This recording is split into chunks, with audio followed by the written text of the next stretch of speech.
성령의 간섭 앞에서, 성령의 간섭 앞에서 라는 제목으로 하나님 말씀 증거하겠습니다.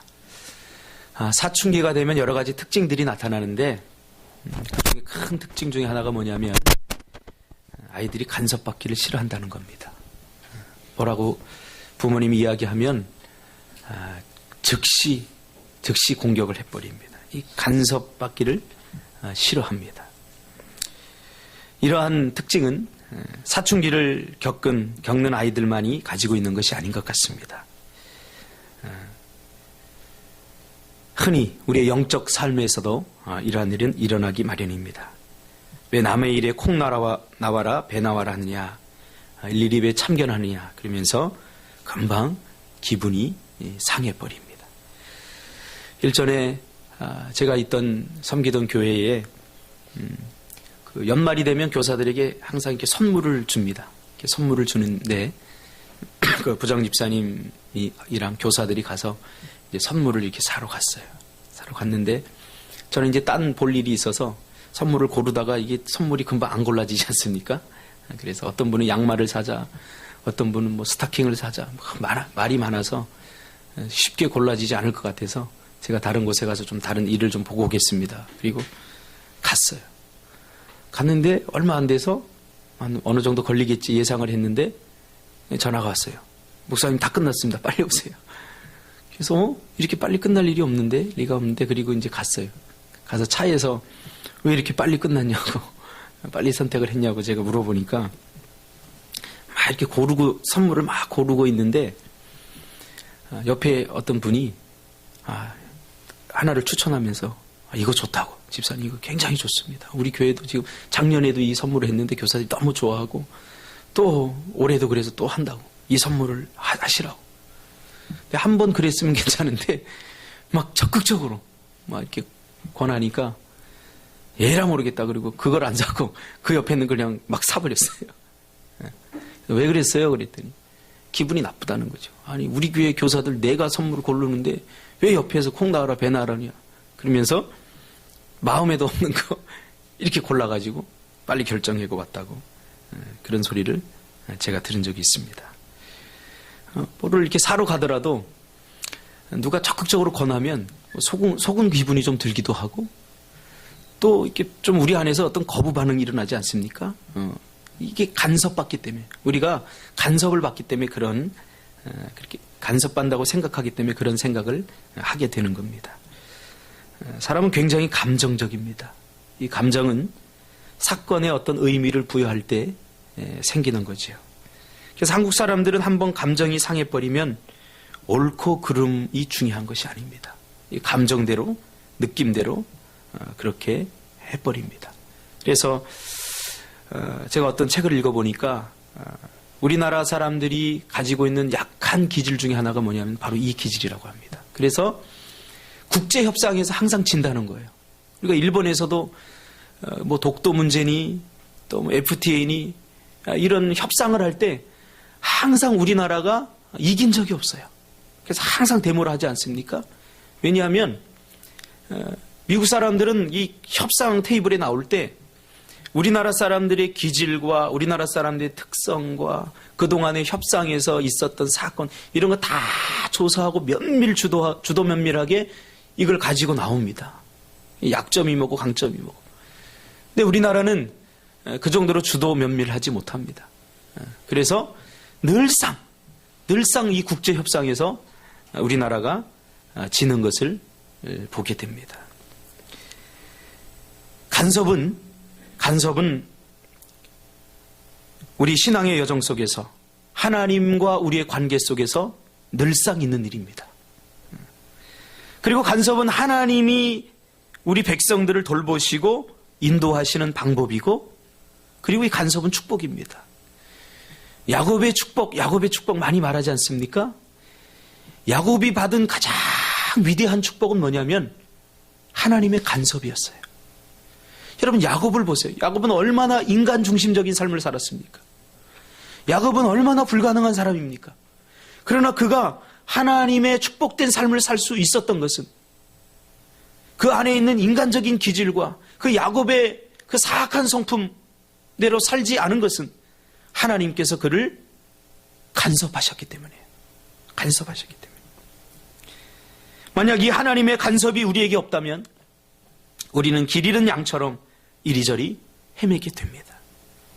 하나님의 간섭이 없으면 영적 방황을 하게 됩니다. 탕자의 비유에서 보듯이 말이죠. 그래서 시편 23편, 제가 아까 읽어드린 이 23편에 보면 제가 좋아하는 구절이 있습니다. 주의 막대기와 지팡이가. 이게 뭘 의미합니까? 간섭을 의미합니다. 간섭. 막대기는 뭐죠? 막대기는 어떤 역할을 하냐면 양들을 자기 마음대로 이렇게 가려고 할 때 탁탁 치는 거예요. 아니, 이게 낭떠러지 같은 데 가다 보면 풀을 뜯으려고 하다 보면 이 본능에 의해서 맛있는 풀을 뜯으려고 하다 보면 그것이 낭떠러질 수 있다는 거예요. 굴러 떨어질 수 있죠. 그때 막대기를 사용합니다. 지팡이는 보호하고 인도하는 것을 의미합니다. 그러니까 주의 막대기와 지팡이는 하나님의 간섭을 의미하는 거죠. 오늘 본문에 보면 우리에게 성령을 따라 행하라 라고 말하고 있습니다. 메시지 성경에는 이것을 이렇게 번역하고 있습니다. 여러분은 그날 기분에 따라서 어떤 때는 이렇게 살고 어떤 때는 저렇게 살 수 없습니다. 성령이 이끄시는 삶을 선택하여 율법이 원하는 변덕스러운 욕망의 삶에서 빠져나오십시오. 이렇게 말하고 있습니다. 그러니까 성령이 이끄시는 삶은 성령이 우리의 삶에 간섭하시는 삶입니다. 성령께서 인도하시고 성령께서 이끄시는 삶입니다. 여러분은 요즘 누구의 인도를 받고 계십니까? 누구의 간섭을 받고 계십니까? 왜 우리는 그러면 성령의 간섭을 받아야 하는가? 오늘 본문에 보니까 성령을 따라 행해야 육체의 욕심을 이루지 않기 때문이다 라고 말하고 있습니다. 우리는 하나님의 백성임에도 불구하고 여전히 우리 안에는 육체의 욕망들이 도사리고 있습니다. 육체의 욕망은 너무나 강력해서 그 어떤 것으로도 통제할 수 없습니다. 우리의 이성이 통제할 수 있는 그 범위가 있습니다. 또 우리의 경험이 나를 통제할 수 있는 범위가 있습니다. 또 내가 가지고 있는 지식이 통제할 수 있는 범위가 있습니다. 그러나 우리 안에 있는 죄악된 욕망은 내가 가지고 있는 그 어떤 것으로도 절대로 통제할 수 없다는 거예요. 그래서 마침내 내 안에서 이 욕망이 끌어오르면 그것을 마침내 할 수밖에 없는 그러한 이 욕망이, 죄악의 욕망이 굉장히 무섭다는 거예요. 그래서 이 욕망을 통제하고 지배하고 다스릴 수 있는 것은 오직 성령밖에 없다는 거예요. 성령. 우리도 자주 느끼지 않습니까? 이거 하지 말아야지 하면서도 내가 그것을 하고 있는 것을 보게 됩니다. 이렇게 하면 안 되는 것 알면서 내가 그것을 따라 하고 있는 것을 보게 됩니다. 이것은 습관이라고 말할 수 있지만 결국은 우리 안에 있는 욕망을 우리가 통제할 수 없다는 거예요. 그 무엇으로도 통제할 수 없어요. 머리에서는 안 되지 하면서 내 발걸음은 글로 가고 있어요. 이게 욕망의 무서움입니다. 그러므로 이 육체의 욕망에 사로잡히게 되면 성령의 간섭하심을 따라서 우리가 살아갈 수 없다는 거예요. 성령의 열매를 맺을 수 없다는 거예요. 그래서 성령의 9가지 열매, 오늘 본문 5장 22절 23절에 나오는 사랑과 희락과 화평과 오래 참음과 자비와 양성과 충성과 온유와 절제라고 하는 삶의 성령의 열매를 맺힐 수 없다는 거죠. 성령을 따라 살지 않을 때. 그리고는 19절부터 나오는 육체의 열매를 맺게 된다고 이렇게 말하고 있습니다. 육체의 열매는 뭡니까? 오늘 본문에 제가 읽진 않았지만 19절부터 나오고 있지요. 보면은 음행과 더러운 것과 호색과 우상숭배와 주술과 원수 맺는 것과 분쟁과 시기와 분냄과 당짓는 것과 분열함과 투기와 술취함과 방탕함, 이런 것들이 육체의 소욕을 따를 때 나타나는 그러한 육체의 열매들입니다. 그래서 우리는 성령의 간섭을 받고 살아야 됩니다. 성령의 간섭을 받지 않는 삶은 육체의 열매를 맺게 되기 때문에 우리가 성령의 간섭을 받아야 된다라고 말하고 있습니다. 성경에는 성령의 간섭하심에 따르지 아니하고 육체의 소욕을 이루었던 많은 사건들을 소개하고 있습니다. 그 중에 대표적인 사건이 창세기 16장에 나오는 아브라함의 사건이죠. 아브라함이 하나님의 15장에서 보면 약속을 받습니다. 아들 이삭에 대한 약속을 받습니다. 그 약속을 받고 11년 동안, 무려 11년 동안 약속이 이루어지지 않았어요. 그리고 점점 아브라함의 몸은 늙어가고, 그리고 사례도 경수가 끊어져서 이제는 더 이상 그 하나님의 약속이 이루어질 것 같지 않은 그런 상황에 직면하게 됩니다. 그때에 사례가 그렇게 말하죠. 당신 고집 좀 버리라고. 어떻게 나이가 이렇게 많이 들었는데, 당신도 이제는 기력이 딸리고 나도 이제 경수가 끊어졌는데 어떻게 우리의 몸에서 새로운 생명이 탄생할 수 있겠느냐. 하나님의 약속은 그게 아니다. 다시 한번 생각해봐라. 그러면서 아브라함을 부추기기 시작합니다. 아브라함은 묵묵하게 11년 동안 기다렸어요. 그런데도 역사하지 않는, 그런데도 새 생명에 대한 희망이 보이지 않자 슬슬 이 사례의 말에 귀를 기울이게 됩니다. 그러면서 사례가 하는 말에 따르게 되죠. 하나님의 뜻은 그게 아니라, 이 고대 근동아시아에는 자기의 여자 종이 자기 남편을 통해서 아이를 가지면 그 아이도 자기 아이로 호적에 올려버립니다. 그러니까 당신은 왜 이렇게 앞뒤 꽉꽉 막혔어? 하나님의 뜻은 우리를 통해서가 아니라 우리의 종들을 통해서 얻는 자식도 우리의 자식이 되니까 아마 그 뜻일 거야. 그래서 아브라함이 흔들리기 시작하는 거죠. 아, 그럴 수도 있겠다. 맞아. 어떻게 경수가 끊어진 사람에게서 새 생명이 나올 수 있겠어? 그렇게 생각하고는 하갈을 취해서 아들을 낳습니다. 그게 누구죠? 이스마엘입니다. 그런데 갈라디아서 오늘 4장 22절에 보니까 이 사건에 대해서 이렇게 이야기하고 있습니다. 기록된 바 아브라함에게 두 아들이 있으니 하나는 여종에게서 났다 하였으며 여종에게서는 육체를 따라 났다 라고 말합니다. 그러니까 육체를 따라 났다. 육체의 욕심을 따라 났다. 그렇게 이야기하고 있는 거죠. 그러면서 29절에는 계속해서 말하기를 육체를 따라 난 자가 성령을 따라 난 자를 박해했다. 박해했다. 그렇게 말합니다.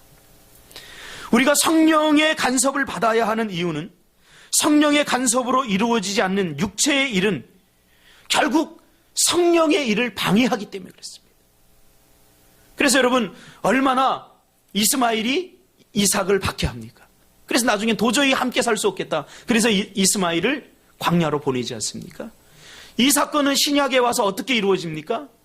유대인들이 새로 믿은 하나님의 백성들을 박해합니다.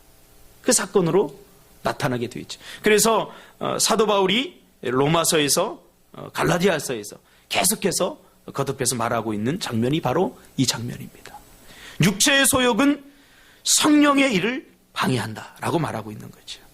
또 창세기 19장에 보면 또 하나의 에피소드가 나오는데 롯의 에피소드가 나옵니다. 하나님께서 소돔과 고모라의 악행을 보고 불로 심판하기로 결심합니다. 그래서 소돔과 고모라를 불과 유황으로 다 심판해버립니다. 그리고 롯은 그 두 딸과 산으로 이렇게 도망을 하게 되죠. 산으로 도망해서 깊은 동굴에 숨게 됩니다. 그렇게 며칠을 지나다 보니까 롯의 두 딸이 근심하게 됩니다. 염려하게 됐어요. 어떤 근심이냐면 이제 다 죽어버렸어요, 사람들이. 그러면 어떻게 계속해서 우리가 결혼을 하고 또 자손을 낳을 수 있겠느냐. 이 걱정이 되는 거예요. 아, 이것은 하나님께서 우리 아버지를 통해서 자손을 번식해 하라고 하는 것이다. 그렇게 해석을 해버리고는 두 딸이 의논을 합니다.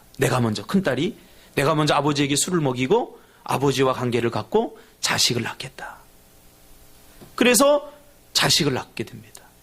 그리고 두 번째는 그 둘째 아이가 딸이 또 아버지 술을 이렇게 먹이게 하고서는 잠자리를 같이 해서 자식을 낳습니다. 그래서 태어난 자식들이 모압과 암몬이 되죠. 여러분, 성경의 역사 속에서 이스라엘 백성들을 가장 괴롭힌 사람들이 누군지 아십니까?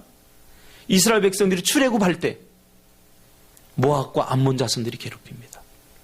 성경에 보면 이스라엘 백성들의 싸움은 모압과 암몬 자손들과의 싸움입니다.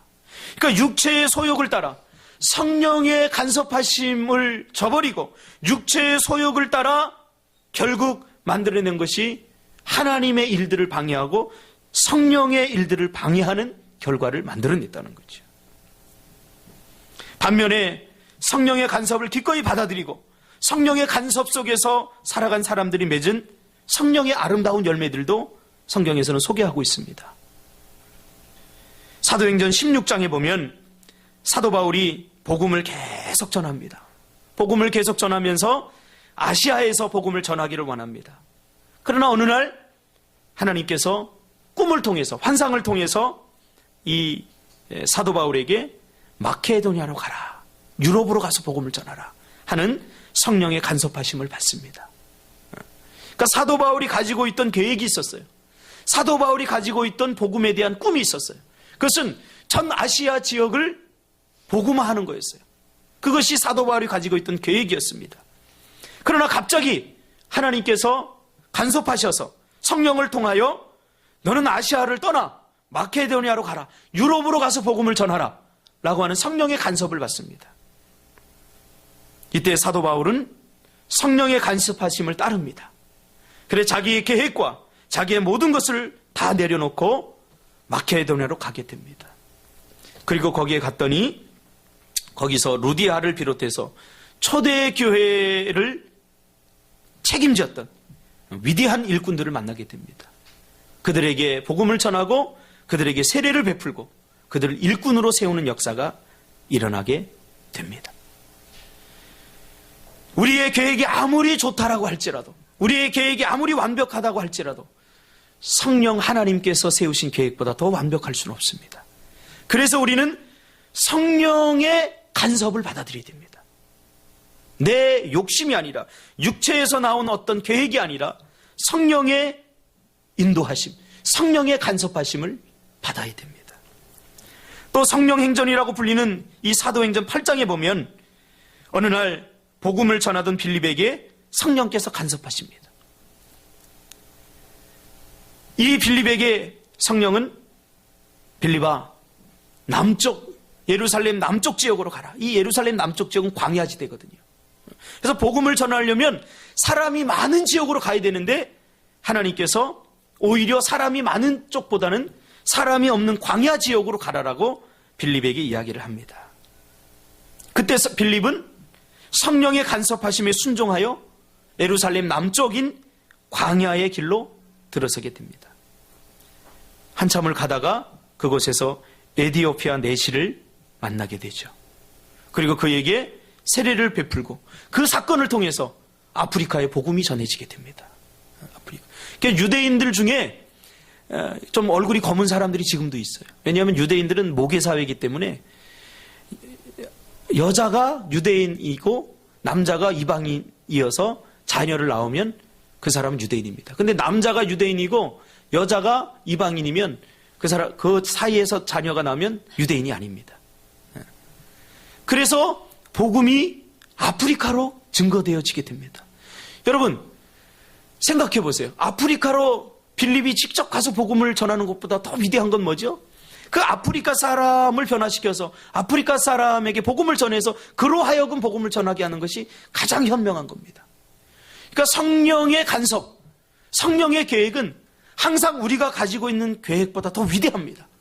그래서 우리는 성령의 간섭하심을 받아들여야 됩니다. 그러나 그 성령의 간섭하심을 방해하는 것이 있는데 그것이 뭐냐면 우리 안에 있는 육체의 욕망입니다. 육체의 소욕입니다. 우리 안에 있는 이 육체의 욕망은 우리 안에 있는 그 어떤 것으로도 통제할 수 없습니다. 통제할 수 없어요. 우리 자녀들을 제가 키우면서도 제가 발견하게 돼요. 우리 아이들도 장난감 하나 아빠 뭐 사줘. 그러면 안 돼. 그럼 끝까지 매달립니다. 끝까지. 이거 사줘. 막 떼를 썹니다. 아빠 바보야. 아빠 바보. 우리 예원이가 막 요새 막 사춘기인 것 같아. 아빠 나빠. 아빠 우리 집에 오지 마. 요새 제가 핍박을 받고 있습니다. 해서 내 입에서 그래 사줄게. 이 말이 나와야 그때 조용해요. 근데 사달라는 거 보면 별로 가치 없는 것들이에요. 전부 다. 성령도 이와 같습니다. 우리의 눈에 보기에는, 우리의 육체의 욕망 속에서는 이거 정말로 우리가 가지기를 원하고 이렇게 해야지 될 것 같은데, 그러나 그 육체의 욕망은 결국 육체의 결과를 만들어냅니다. 그러나 성령의 간섭을 통해서 성령의 계획하심을 우리가 받아들일 때 우리에게는 아름다운 성령의 9가지 열매들을 맺혀 나갈 수 있습니다. 여러분 일주일 동안 살아가시면서 성령의 간섭을 받아들이시길 바랍니다. 성령께서 무엇이라고 말씀하시는지, 성령께서 무엇이라고 우리에게 그 계획을 말씀해 주시는지, 그 성령의 인도하심을 받아들이고 성령의 터치하심에 순종하는 그런 일주일이 되시기를 주님의 이름으로 축복합니다. 기도하겠습니다.